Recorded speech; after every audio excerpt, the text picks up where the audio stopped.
will of the mind of man is the most powerful force on earth. Did you know that miracles do not change the mind?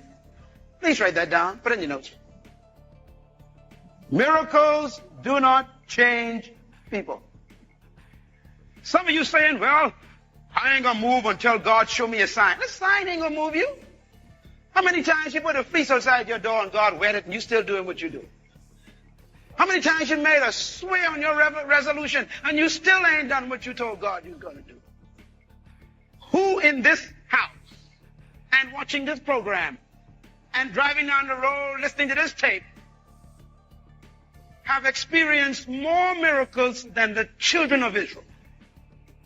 None of us. Anybody ever had food fall from the sky for 40 years? You ain't got to go work, just food. Wake up in the morning, food.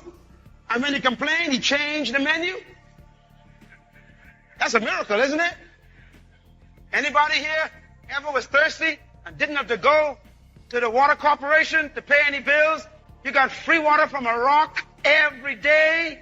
Talk to me. That's a miracle. Anybody here ever had a suit of clothes that never wore out for 40 years? Is that a miracle? Anybody here ever had a pair of shoes that did not wear out for 40 years? The Bible says their shoe didn't wear out. Lord have mercy. I want to know what kind of style that was and who was that maker. Is that a miracle? Yes. Anybody ever been sick? And instead of going to the hospital and paying the doctor $40 for the first visit, 45, sorry, 55, you keep going up, okay, all right, $100.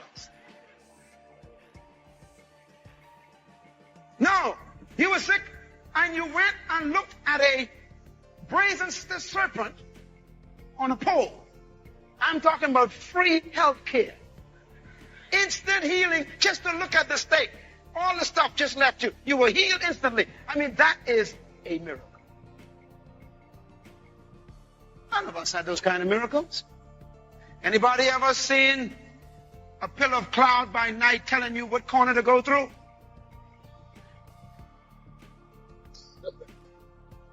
Or a cloud by day that tells you what curve to and bend to avoid? No, we've never had that kind of guidance, and yet these people had it for 40 years. And let's read what people who saw miracles thought. Now, my wife and I went to Egypt some years ago, and we were amazed. We traveled from Israel to Egypt. And we got there so quickly, I thought they went in another place. And then I realized we flew over the Sinai Desert. We landed in Cairo. And when it was up in the air, you could see Israel and you could see Egypt at the same time. And I said, wait a minute. 40 years?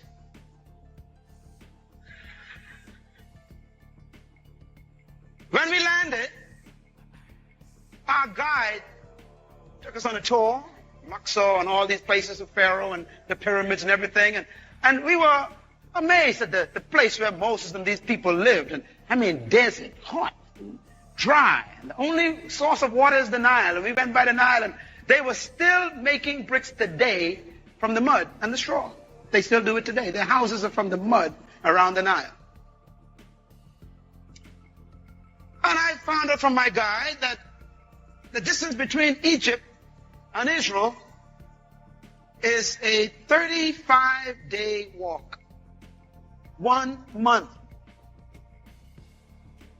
Now God took them from Egypt, and the place he was to take them called Canaan, land of promise, milk and honey, is 30 days walk. They're supposed to be there in a month. It took them 40 years and they still didn't make it. That's a long walk to nowhere. Now, I want you to watch this statement. The Bible says when God delivered them out of Egypt, he did not lead them on the road through the Philistine country, even though that was shorter. That was He could have gotten them there in 1 month. What's the problem? Because God said, God's thinking now, if they face war, they might change their, what's the word? Minds. God bound them in the mind already. He said, these people are delivered from oppression, but I got to deal with this mind again. If they face war, they will change their minds. And look what he says, and return to Egypt. Could you imagine that the mind is more powerful than a promise? I just bought a book. I haven't started reading it yet because I'm working on 2 others, but this book talks about the 7 keys to success. Excellent book. I scanned it and I said, I got to buy this. Because I wanted to know, what are the 7 steps to success? You know, they said if you want to be successful, you hang out with successful people. So I want to hang out with a successful book. But the guy who wrote the book is a success, so I want to know how he did that. I opened the page to chapter 1, first step for success. Do you know what it is? It's not prayer and fasting and dreams and writing your goals and anything. The first step is believing you deserve it. My God. Now, what is that? That has to do with, write this word down. We can deal with it all month. Attitude. It's an attitude principle. Some people are so conditioned to be serving others all the time that when they have an opportunity to be served, they can't handle it. Now, some of you wondering why it's taking so long for you to be successful in your project, because God knows you can't handle war yet. He got you going in circles because he ain't working on the enemy, he working on you. So God led the children of Israel by the desert road toward the Reed Sea. You pronounce it red, it's actually Reed Sea, where reeds grew. Now, who led them by the Reed Sea? Underline that. You know, to say, now God knows that they can't cross this water. But God said that's the long way around. Hopefully by the time they get there, they'll have a better attitude. Get it? God knows where the trouble spots are. It ain't the trouble spots that's the problem. What's the problem is how you are going to interpret this trouble. You know, a mature, well-tested leader always sees problems as opportunities to grow or challenge to his or her spirit or potential. But the immature, unskilled, undeveloped person sees trouble as chaos, overwhelming, awe-striking, diabolical, demon-infested, devil-dealing, destructive element to destroy their lives. So God says, you ain't ready yet. I ain't going to take you there. Don't even go there. You ever heard that? Don't go there. They were saying, take us to the promised land. God said, don't go there.